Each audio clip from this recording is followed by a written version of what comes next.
ନମସ୍କାର ବନ୍ଧୁଗଣ, ଆପଣମାନଙ୍କୁ ମୁଁ ଆନନ୍ଦ ଟିଭିକୁ ମୋ ହୃଦୟରୁ ସ୍ୱାଗତ ଜଣାଉଛି। ବନ୍ଧୁଗଣ, ଆମେ ସମସ୍ତେ ଚାହୁଁ ଯେ ଆମ ଘରରେ ସଦାସର୍ବଦା ସୁଖ, ଶାନ୍ତି, ଧନ, ସମୃଦ୍ଧି ରହୁ। ଆମେ ପ୍ରତିଦିନ ଭଗବାନଙ୍କ ପୂଜା କରୁ, ଦୀପ ଜଳାଉ, ଧୂପ ଦେଉ, ମା ଲକ୍ଷ୍ମୀଙ୍କୁ ପ୍ରସନ୍ନ କରିବା ପାଇଁ ବହୁତ କିଛି କରୁ। କିନ୍ତୁ ବନ୍ଧୁଗଣ, କେବେ କେବେ ଅଜାଣତରେ ଆମେ ଏମିତି କିଛି ଭୁଲ କରିଦେଉ ଯାହା ଆମ ଘରର ସକାରାତ୍ମକ ଶକ୍ତିକୁ ନଷ୍ଟ କରିଦିଏ। ବାସ୍ତୁଶାସ୍ତ୍ର ଓ ପୁରାଣ ଅନୁସାରେ ଘରେ ଏମିତି କିଛି ବସ୍ତୁ ରହେ ଯାହା ନେଗେଟିଭ ଏନର୍ଜିକୁ ଆକର୍ଷିତ କରେ, ଅଶୁଭ ଶକ୍ତିକୁ ଆକର୍ଷିତ କରେ।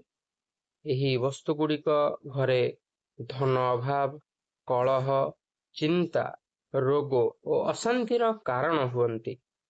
ଅନେକ ଲୋକ କୁହନ୍ତି, ଆମେ ଏତେ ପରିଶ୍ରମ କରୁଛୁ, ଏତେ କଷ୍ଟ କରୁଛୁ, କିନ୍ତୁ ଘରେ ଟଙ୍କା ରହୁନାହିଁ।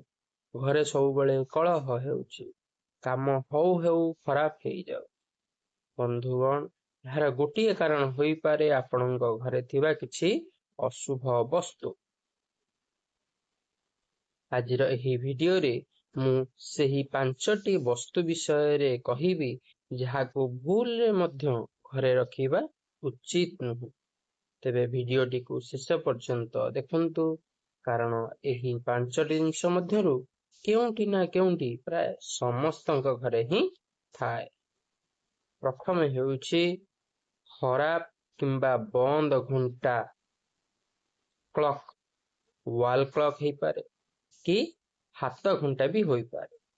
ଆପଣ ମାନେ ଅନେକ ଘରେ ଦେଖିଥିବେ କାନ୍ଥରେ ଗୋଟେ ପୁରୁଣା ଘଣ୍ଟା ଲଟକି ଥାଏ, କିନ୍ତୁ ସେହି ଘଣ୍ଟା ବହୁତ ଦିନରୁ ଚାଲୁ ନଥାଏ, ବନ୍ଦ ଥାଏ। କେହି ଭାବନ୍ତି ଏହା ତ କେବଳ ଗୋଟେ ଛୋଟ ଘଣ୍ଟା, ରହିଲେ କଣ ହେବ? କିନ୍ତୁ ବାସ୍ତୁଶାସ୍ତ୍ର ଅନୁସାରେ ବନ୍ଦ ଘଣ୍ଟା ଅତ୍ୟନ୍ତ ଅଶୁଭ ମନାଯାଏ।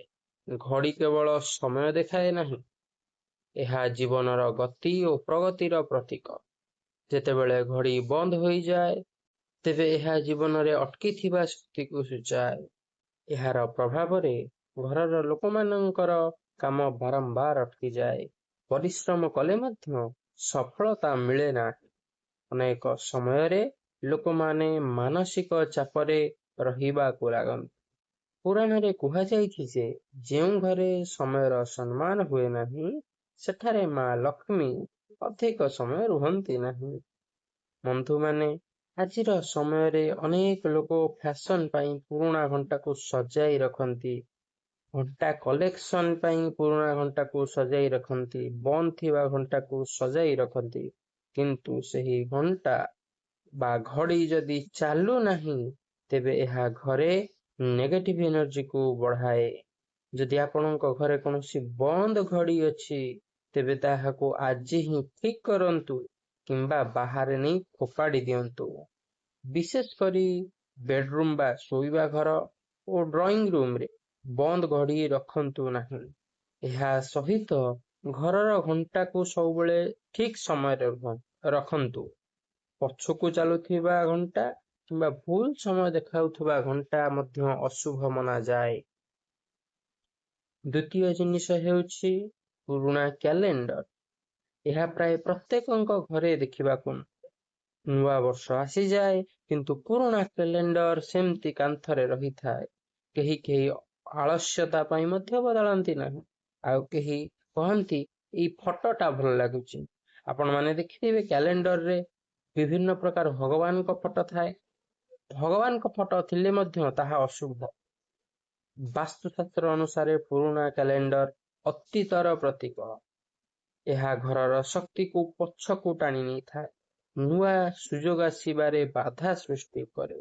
ବନ୍ଧୁଗଣ, ଜୀବନରେ ଆଗକୁ ବଢିବା ପାଇଁ ନୂଆ ଶକ୍ତି ଦରକାର, କିନ୍ତୁ ପୁରୁଣା କ୍ୟାଲେଣ୍ଡର ଘରର ଏନର୍ଜିକୁ, ଘରର ନୂଆ ଶକ୍ତିକୁ ଅଟକାଇ ଦିଏ। ଯେଉଁ ଘରେ ପୁରୁଣା ଓ ଫାଟିଥିବା କ୍ୟାଲେଣ୍ଡର ଥାଏ, ସେଠାରେ ଧୀରେ ଧୀରେ ଆର୍ଥିକ ସମସ୍ୟା ବଢିବାକୁ ଲାଗେ। ଯେମିତି କ୍ୟାଲେଣ୍ଡର, ସେମିତି ପାଞ୍ଜି ମଧ୍ୟ। ପାଞ୍ଜି ବି ତ ଗୋଟେ ବଡ କ୍ୟାଲେଣ୍ଡର କହିପାରିବା ନା। ପାଞ୍ଜିକୁ ମଧ୍ୟ, ପୁରୁଣା ପାଞ୍ଜିକୁ ମଧ୍ୟ ରଖିବା କଥା ନୁହେଁ। ପାଞ୍ଜିକୁ ବର୍ଷ ସରିବା ପରେ ପାଖ ନଦୀରେ ବିସର୍ଜନ କରିବା ଉଚିତ। ଏହା ସହିତ ପୁରୁଣା କ୍ୟାଲେଣ୍ଡର ଉପରେ ଧୂଳି ପଡ଼ିଲେ ଏହା ଅଧିକ ନେଗେଟିଭିଟି ସୃଷ୍ଟି କରେ। ବନ୍ଧୁଗଣ, ଅନେକ ଲୋକ ପୁରୁଣା କ୍ୟାଲେଣ୍ଡରକୁ ଭଗବାନଙ୍କ ଫଟୋ ପାଇଁ ରଖିଥାନ୍ତି। ଯଦି ଆପଣଙ୍କୁ ଫଟୋ ଭଲ ଲାଗୁଛି, ତେବେ ଫଟୋକୁ ଫ୍ରେମ୍ କରନ୍ତୁ। ଫଟୋକୁ କାଟିକରି ଫ୍ରେମ୍ କରି ରଖନ୍ତୁ, କିନ୍ତୁ ପୁରୁଣା କ୍ୟାଲେଣ୍ଡରକୁ ଘରେ ରଖନ୍ତୁ ନାହିଁ। ପ୍ରତିବର୍ଷ ନୂଆ କ୍ୟାଲେଣ୍ଡର ଆସିଲେ ପୁରୁଣା କ୍ୟାଲେଣ୍ଡରକୁ ସମ୍ମାନର ସହିତ ବାହାର କରିଦିଅନ୍ତୁ। ବନ୍ଧୁଗଣ, ତୃତୀୟ ଜିନିଷ ହେଉଛି ଭଙ୍ଗା ଦର୍ପଣ, ମିରର। ଏହାକୁ ବାସ୍ତୁଶାସ୍ତ୍ରରେ ସବୁଠାରୁ ଅଶୁଭ ମଧ୍ୟରୁ ଗୋଟେ ମନାଯାଏ। ଦର୍ପଣ ଘରର ଶକ୍ତିକୁ ପ୍ରତିଫଳିତ କରେ। ଏହା ସକାରାତ୍ମକ ଶକ୍ତିକୁ ବଢ଼ାଇପାରେ, କିନ୍ତୁ ଭଙ୍ଗା ଦର୍ପଣ ଅଶୁଭ ଶକ୍ତିକୁ ବଢ଼ାଇ ଦିଏ। ଅନେକ ଘରେ ଦର୍ପଣରେ ଛୋଟ ଫାଟ ହୋଇଥାଏ, କିନ୍ତୁ ଲୋକ ଭାବନ୍ତି ଏଥିରେ କ'ଣ ବା ହେଇପାରେ। କିନ୍ତୁ ବନ୍ଧୁଗଣ, ଭଙ୍ଗା ଦର୍ପଣ ଘରେ କଳହ, ମନମାଳିନ୍ୟ ଓ ଅଶାନ୍ତି ବଢ଼ାଇଥାଏ। ପୁରାଣ ଅନୁସାରେ ଭଙ୍ଗା ମିରର ଘରର ସକାରାତ୍ମକ ଶକ୍ତିକୁ ଭାଙ୍ଗି ଦିଏ। ଏହାର ପ୍ରଭାବରେ ଘରର ଲୋକମାନଙ୍କ ମଧ୍ୟରେ ବିବାଦ ବଢ଼ିପାରେ। ମନରେ ଭୟ ଓ ଚିନ୍ତା ରହିଥାଏ। ବନ୍ଧୁଗଣ, ରାତିରେ ଭଙ୍ଗା ଦର୍ପଣକୁ ଦେଖିବା ମଧ୍ୟ ଅଶୁଭ ମନାଯାଏ। ଯଦି ଆପଣଙ୍କ ଘରେ କୌଣସି ଭଙ୍ଗା ଦର୍ପଣ ଅଛି, ତେବେ ତାହାକୁ ଆଜି ହିଁ ବଦଳାଇ ଦିଅନ୍ତୁ। ଦର୍ପଣକୁ ସଦା ସଫା ରଖନ୍ତୁ। ମଳିନ ଓ ଭଙ୍ଗା ଦର୍ପଣ ଘରର ଶୁଭତାକୁ ନଷ୍ଟ କରିଦିଏ। ବନ୍ଧୁଗଣ, ଚତୁର୍ଥ ଜିନିଷ ହେଉଛି ଭଗବାନଙ୍କର ନଷ୍ଟ ହୋଇଥିବା ଫଟୋ କିମ୍ବା ମୂର୍ତ୍ତି। ଏହା ବହୁତ ଗୁରୁତ୍ୱପୂର୍ଣ୍ଣ କଥା। ଆମେ ସମସ୍ତେ ଭଗବାନଙ୍କ ଫଟୋ ଓ ମୂର୍ତ୍ତିକୁ ବହୁତ ଭକ୍ତିର ସହିତ ଘରେ ରଖୁ, କିନ୍ତୁ ସମୟ ସହିତ କିଛି ଫଟୋ ଫାଟିଯାଏ, ନଷ୍ଟ ହୋଇଯାଏ, ରଙ୍ଗ ନଷ୍ଟ ହୋଇଯାଏ କିମ୍ବା ମୂର୍ତ୍ତି ଖଣ୍ଡିତ ହୋଇଯାଏ।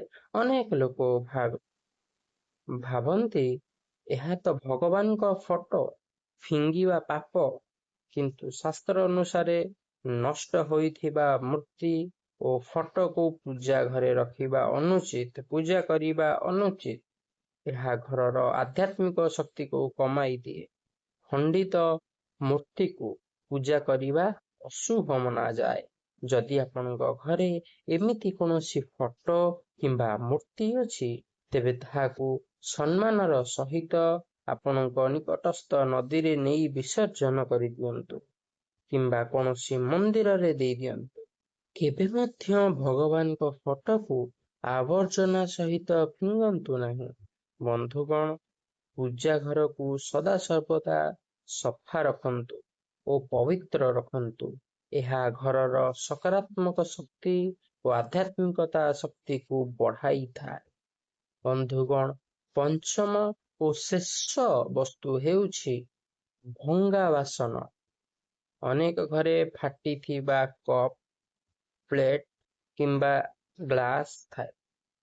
ଲୋକମାନେ ଭାବନ୍ତି ଯେ ଇଏ ଏବେ ମଧ୍ୟ ଚାଲିବ, କାହିଁକି ଫିଙ୍ଗିବା? ଯଦି ଜିନିଷଟେ ଚାଲୁଛି, ତାହେଲେ ଫିଙ୍ଗିବାଟା ଠିକ ନୁହଁ, ସେମାନେ ଭାବନ୍ତି। କିନ୍ତୁ ବାସ୍ତୁଶାସ୍ତ୍ର ଅନୁସାରେ ଭଙ୍ଗା ବାସନ ଦରିଦ୍ରତାର ପ୍ରତୀକ ଅଟେ। ଏହା ଘରର ଆର୍ଥିକ ଶକ୍ତିକୁ କମାଇ ଦିଏ।